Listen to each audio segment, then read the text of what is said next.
Hi guys, thanks for tuning into the channel. My name is Liz and I'm a reseller in Maryland. In today's video, I'm going to share an amazing haul from a vintage treasure trove estate sale where I was the only shopper. Let's go check it out. Okay guys, this is the first of what I think will be at least 3 tables worth of stuff from this sale. Shout out again to Nathan. He gave me the heads up on this sale. I had missed it. And I want to walk you through some of these things. There was a lot of vintage Christmas stuff and some really cool collectible type stuff. So a couple of the items over here are just like bread and butter items. Like they'll sell for $5 to $15 a piece for most of these things right here, like the playing cards, the miniature playing cards, the Wrigley's. This is actually a really cute ornament, which I've never seen. These things, like I said, anywhere from $5 to $15, including this little Santa. So I did get a Benris watch. This is not a super valuable watch, but once I test it and find out if it runs, I think it will sell for about $50. So that's pretty awesome. And I'll tell you at the end what I paid for everything and about how much I think it's worth. But I will show comps for things when appropriate if I don't tell you what they're worth. So it's hard to see this on the film, but this is Siam sterling. I guess you can kind of see the design now. You've probably seen this before. The first time I ever saw it, I thought it was the coolest thing ever. And someone in my family actually sort of collects this, so I do buy it. And some of the pieces are more rare than others. This might be one of the first bangles I've ever had. So I'll throw up a comp for that for you. Now I had a couple of ceramic pieces that I thought were cool and I had never seen them. And I always buy stuff if I've never seen them before. And neither one of these items had I seen. Did that come out right grammatically? I guess it doesn't matter. You get the point. This is a very strange, like baby planter, but it's really cool and I like creepy stuff. So that was a neat piece. And I thought this would be worth more. This is actually by Lego, not the same Lego. I thought this would be worth more because I've never seen it. It's really cool, like a novelty piece. But again, still kind of bread and butterish. Now I don't, hang on a second. There's a hidden treasure in here. Oh my goodness. There's more than one hidden treasure. How did I forget? These Pixies, guys, these knee hugger Pixies, don't call them elf on a you know what, because that's trademarked and you'll get in trouble if you try to sell online with that. But these, you can use Pixie and you can use knee hugger Pixie because their little knees, their legs tuck up into their arms. These are extremely collectible. People love them and they routinely sell for $30 and up. This one's probably on the lower end of that, but I'm sure you've seen the other ones with the really big goofy grins. They do really, really well. I didn't get to look these up yet because they were tucked inside that vase and I didn't realize they were there. I don't think they have a ton of value. My guess is like $5, $10. If there's a higher comp on those, I will put it up on the screen for you. What other treasures do I have in here? I bought a lot of stuff. Oh my gosh, well, I mean, I had to protect him inside there. He already has a little bit of damage, but look how cute this little guy is. I want to say that he's made of spun cotton. I know my friend Jennifer, shout out to Jennifer, I miss you so much.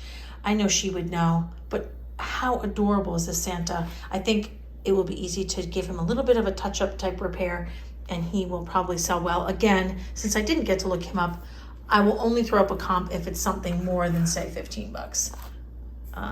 So I was going to say that I don't often buy cut to clear glass, but there was something about this cobalt vase. It's in great condition. The color's amazing. And the guy made me a deal I couldn't refuse. He really wanted the vases to go. And so because I was buying all this other stuff, I agreed. So they do have value. I don't sell them as much as I used to. I don't buy them as much as I used to. That's part of it. But I do still think that they will sell. I haven't decided if they're going to be booth or if they're going to be Etsy items. Now look at this guy. I guess this is a Brontosaurus. It's a lamp. It's like a nightlight. I've never seen this thing before. Now it's a little wonky and it's farm fresh. I mean, it's got the cobwebs still. Oh God, stop the madness. I have arachnophobia, so I don't want to investigate that right now, but this guy is so cool. Now he might need to be rewired, but I could not leave him behind. I've never seen anything like that guy. So cool. I have sold little lamps like these. This little girl is so sweet. She does work. She is Lefton. I'll throw up a comp for her. She kind of surprised me. I thought she was like a $30 to $35 item. She's more like 50 bucks. So that's pretty cool. This still has the Morano sticker on it, so that's awesome. Made in Morano. This is Millefiori. I think that's how you say it. I don't speak Italian. Clear bottom, nice clear bottom. Crazy Lamp Lady taught us that. Thank you for that tip. But it has the sticker, so we know it's Morano. So that's a nice paperweight. I really love the Millefiori type look. Mickey Mouse, is he still collectible? Can you leave me a comment? His comp is pretty good, but I don't know. He's made by Schmid, so that's a good name. Look for this name. When I see stuff with that name on it, I do buy it. I made a joke that maybe isn't going to make the cut, so to speak. So we're going to go back to this flocked Santa. I made a joke. It might sound like it's a swear. It's not, but it was a play on that. So anyway, these Santas, they have flocking on them. That's what you call this sort of like velvety applied, I don't even know what it is. Some kind of textile. Anyway, these sell like hotcakes. I don't know why you want to have a creepy Santa, but everybody wants one. He's a little dingy, but I still think he'll sell. I might put him in the booth just because his condition isn't the best. Now, I got 2 of these lamb planters. Hold on. They are very dirty. They are really cute. And I can't say that lamb planters or baby planters sell that great for me these days. But I was getting like a bulk price, spoiler alert. And so I couldn't resist because they're so darn cute. So worst case scenario is I give them to someone who has a baby, right? Now, I think this glass piece might be modern. I want to call this sommerso. Again, I learned that from Crazy Lamp Lady. And it probably is still considered sommerso, where you have like these layers of glass that are encased in each other, or concentric layers of glass. But I don't know if it's Morano. It does have a clear bottom. Google Lens wasn't that helpful. So I do still think, oh, there's Wesley. I do still think it's a valuable and beautiful piece, but I'm not sure of its exact value. I may put up a couple of comps to try to give you guys a hint so that you'll know what to look for. This was another piece I've never seen. This is also a nightlight, needs to be cleaned up. It's this really cool car. This little kid has like a pompadour. I don't know. There's like a circus tent on the top. Anyway, it's a nightlight. It's amazing. The comp is great. I was thrilled. I'm sure that if you've watched other videos that I have posted, you know that you should buy food dogs. Buy them all. Buy them all, unless they have like a Marshall sticker. No offense to Marshalls. If you're reselling, you can buy whatever you want at Marshalls if you're going to keep it. I'm sure some people do arbitrage at Marshalls. I'm not one of those people because I'm a vintage reseller. These are vintage food dogs, ceramic, in great shape. They have some kind of a stamp on the bottom. Google Lens said this was a good buy. So I was super happy to get those. I just sold 1 or 2 food dogs on Etsy recently. And then I had these Christmas items. And now this is only the first table, guys, remember, so be patient with me. I've never seen this before, nor have I ever seen this before. I believe this is a Lefton candy dish. When you see the values for these or something similar, you're gonna be shocked. Now, I thought they were good, and in the moment, I was like, I want those, that's cool. But I haven't sold them before, so I really don't know what they're worth. So when people ask me to name a price, that's really hard for me because I don't know. I just know I want it in the moment. I think part of my brain shuts down when I'm shopping. The true sign of a shopping addict, I guess. So here's our first little mini haul. We're going to continue with the next table. So here is the last of the haul from that sort of like private estate sale pick. That was just amazing. So you can see there were a lot of collectibles and a lot of Christmas, and there are going to be some highlights that you're going to want to pay attention to so you can look for these items out there because some of the prices will shock you. So some of the items I have over here on the left, I won't go through comps for every single thing, but some of these pieces are pretty cool and they might sell, if you get them real cheap, they might sell for 25 bucks. Like this item, some of these are more like 10 or 15. This Odagiri or Odagiri owl, this thing is really cool. This like new old stock show-offs to hang up your Christmas cards. I believe this is Kurt Adler. This is about a $25 nesting doll Santa set. This is a really neat little celluloid or plastic. It's like a walking Santa. He rolls along. So I thought that was pretty cool.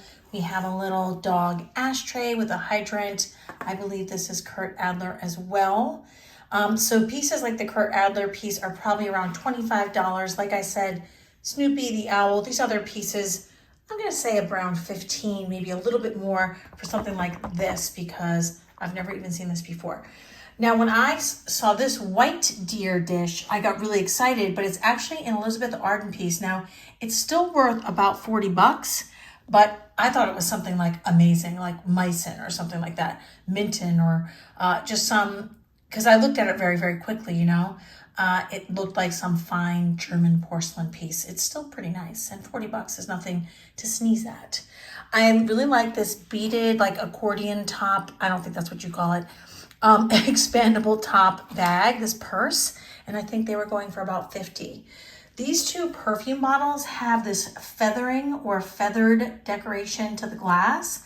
I don't think they're exceptionally vintage. I think they're a little bit vintage, probably worth between $25 and about $45 is my guess. Now, one of the pieces in this section of the table that I want to point out to you, although this guy is probably only worth about $20, I think. These anthropomorphic pieces, like this is a vinegar decanter or bottle, and you can see that the vinegar must be pretty strong. They'll have like a human type face on it. These things are very collectible. I've actually never seen this one, so I thought it was going to be like a $50 piece. I'll put a comp up for the pair, the oil and vinegar pair of these. I think they were 40 or 50 bucks. I'm just going from memory, by the way. I don't have access to the comps when I'm talking to you guys, so forgive me if I'm a little bit off. There were a couple of other neat little toys, vintage but not like antique. So this is sort of made to look like an actual antique toy. Still have some value. This guy does work. He's so cute. And like I said, vintage, but not like super duper valuable. I do pick up Disney pieces if they're unusual. And this guy might be worth about 25 bucks. Made in Japan, vintage Pluto. So cute. I guess I already literally touched upon the little ashtray with the dog. I do like items like that. I do sell, most of these things will be sold in the booth. Maybe not the Elizabeth Arden piece. And maybe not the anthropomorphic vinegar or the bag, only because they don't have a high enough price point for me to really make it worth it to myself. So that's why they're kind of on this side of the table. However, they do still have value, and I did not pay a lot. I'll share with you at the end of the video how much I paid for everything I've shown you. So this, I believe, is this Lefton? I think this might be, I can't remember, I'm sorry guys. This might be a Lefton piece. It does have a little bit of damage. It could be worth about 25 to 40 depending on condition. So this is another one of those examples of a vintage toy that's not actually an antique toy. It has some value. And this is like a clay pipe, and the guy told me that his uncle used to maybe use this. I hope there's no residue in there. Not super valuable, but really cool. Again, I think these are all solid booth pieces, with the exception of a couple of things that are more specialty items that have a higher price point, so it's worth shipping. You know, we have to go through a lot more work in a way, right, if we have to ship items, and so I like to have a higher price point. Okay, so there are a couple of teachable moments in the middle here. Pixies, you should always buy them. I think they call this a sugar glaze. Maybe you guys can correct me, or I'll put something on the screen. You know how my word retrieval, right, off the cuff can mess with me, but you guys enjoy helping me, I know. This has a very textured, almost like you dipped it in that, like those sprinkles that you might get, or sugar cookie sprinkles. And then this one is like, oh, I have him on the wrong position. This guy's like a trapeze artist, yoga guru pixie. He kind of looks a little bit devilish. But I always pick these up. They always sell. Sometimes they are worth selling online because people are looking for a particular, say, position in their yoga pixie or color in their sugar glazed pixie. That's not exactly what you call it. Sugar coated? Nah, yay. Okay, this piece, I've never seen this one before. This is by Mako. I think it's out of Occupy Japan. Look at this little bathing beauty with her little vase. It is so cute. Yes. Now that's not what I paid for it. That was what this person paid for it. This is so adorable. I don't buy a lot of Occupy Japan, but I think I might have looked that one up in the moment. And also I had never seen Mako before. In the back here, we have a Lefton, like a bluebird, and we have like a Lefton chick. They're both like sugar bowls, and the comps on those might surprise you. They're in pretty good condition. I think there's a little bit of a rub somewhere on the bluebird. I've never had either one of these pieces. And Lefton will often put these like darling faces on these little animals and birds, and that's how you can kind of know. But Lefton, often you'll see a sticker on the bottom. This one is worn off, but you'll often see numbers too. That one is actually signed as well. Hold on a second. Does this one have its sticker? I gotta be careful. Yeah, see the shape of that sticker? It's almost always red and gold. That one's a little faded, and there are often numbers on the bottom. They're sort of like printed on the bottom. Lefton's a good name, so look for those. These little praying babies are not worth a lot, but they are really cute. They'll go in the booth. This, I do believe, is an actual Morano piece. It's really beautiful. It's got this gold aventurine striping to it. I wouldn't call this one latticino. That's when you almost have that sort of like candy cane type twist within the glass. This is more like a striped, and then the gold is called aventurine. It is quite lovely. It's small and just beautifully made. So that's about a $60 piece. So that was a nice piece of glass. Okay, we have a couple of animals in the back. This is a Beatrix Potter, Peter Rabbit. The comp on this might surprise you. And Beatrix Potter, really nicely made pieces. Collectible. This one says 1948. I don't know if this one's from 1948. I may have to look that up again. This particular sale was actually a couple of weeks ago, but I get a little backlog, so I'm sure some of my local pals know that. This guy is creepy as heck. I think that's kind of why I like him. He's like, if you were going to win a carnival prize in a Stephen King movie, this is what you would win. He has some value. I think he was about 50. I think that's nuts. He has an interesting texture as well. So we're going to start to get towards some of the surprising items, but there's still a few like lower priced items. Cute little porcelain Santa shaker. People love these. I wish I had Mrs. Claus or his match. I'm not sure who his match is, but the sets sell very well at the holidays.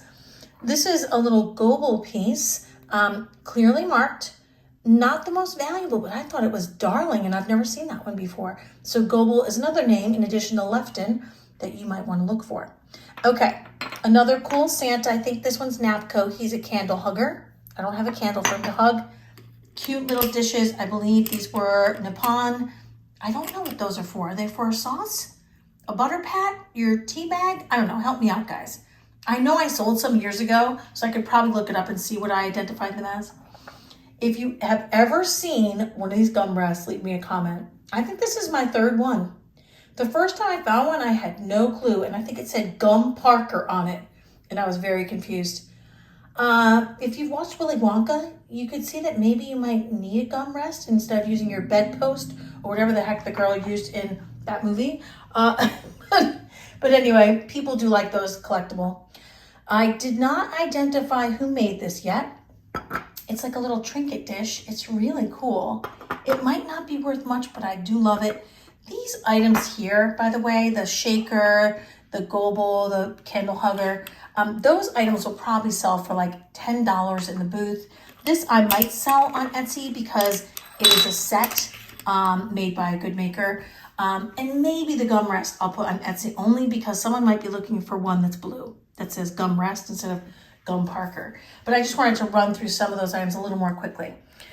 This is about the second or third time I've had one of these. It's like this little mirror diorama with glass figurines in it. I love these. They're so different. So I got a lot of Christmas stuff to stock up my store with this year, which is awesome. So this was one of the first like really major surprises. This is Lefton. Here's a nice example of the tag. And this one does have writing as well and a number. So this is like a little Christmas Carol figurine, $70. Look at the comp. This thing is not huge. It's very sweet. I don't know why it's $70. Maybe you guys know why. Maybe there was a whole set and people are looking for that one. I don't know. This guy, I'm going to shift over here for a second. This guy is like a hard rubber or plastic. He's made by Heiser. I'll try to remember to put the name up on the screen or his comp. He's about a $40 or $50 item. Oh yeah, he's pretty clearly marked too. He's a goofy little guy, but I do like him. And I like that price point too. So these trinket boxes, if you see delicately made trinket boxes, the smaller the better in my opinion. You should grab them, but I grab most of them. You never know if you're going to have a piece that's made by Limoges that's going to be worth several $100s. I know it's crazy. This one has the original price tag attached, clearly marked, hand painted, Limoges, France. Sorry, I was shifting between languages. Beautiful little trinket box. This one is also lovely. This one's about $75. And I grabbed this one because, you know, I shop like a crazy woman and I just grab what I like and then pay what they tell me to pay if I can. This one's not as valuable. This is not a Limoges piece. Worth picking up. I think it was probably about 20 or 25 bucks. But trinket boxes, right? So we've covered a couple of names you should look for, types of figures you should look for, and also trinket boxes. You should grab them. Okay, when we go over here to this reindeer, I've never seen this reindeer before, and it was really hard to find any information about his value. It took me a while. Don't forget, I have to look up every single one of these items. That's one of the reasons I get backlogged. And it took me a while, but it looks like this is worth close to $200. Like it's sold for $186, I believe is the comp. This is by Kreiss, Kreiss. He is beautiful. I mean, quintessential, like 1950s, 1960s reindeer. I had no idea. I just thought, ooh, Christmas figurines, yay. Oh, this is sort of cute. Look at this cute little napkin holder. I have to be very careful with this guy, and I'll explain why. I've never seen this guy before. He's a napkin holder. Again, Christmas is coming. I figured I'd have lots of stuff for my booth and my Etsy shop. This Joseph Original napkin holder is worth somewhere around $200. He could be worth more than that. That blows my mind and makes you want to be real careful with him. So look for special items like that you've never seen. You already know that. Look for names. Look for anthropomorphic, cute bird faces, right? Vintage Christmas is always hot, you guys. And weird vintage Christmas often does really well. So that brings us, I think, to our last item, which maybe isn't even the most valuable, but I don't find these very often. So my friend Jennifer taught me this is called a Christmas shopper. Thank goodness she told me that. I believe this is Napco. She is a planter as well. I'm being very cautious with her because she's probably worth about $150, and she is clearly marked with her original sticker. I'm trying to rush before the kids get home. So I paid, I believe, let's see, $140 for everything I've shown you in the haul. The guy was familiar with collectibles. He was a collector himself. His mom was a collector, and he was ready to liquidate. He named the price, and I said, yes, sir, here you go, happily. Now, remember, at that time, I had no idea that just one of these pieces would pay for that. But I knew it was a good deal, and I was happy to pay that and move along and take these items out of his way. He needed to clean out this house as quickly as possible. So hopefully you guys will get out there. You'll see some fun little pixies, some cute birdies, something anthropomorphic, or maybe some rare Lefton or Napco or Kreiss or Joseph Original type Christmas stuff. I hope you guys have a great time out there. You make some good money for yourself. And I always hope that you never stop searching. I will see you guys next time.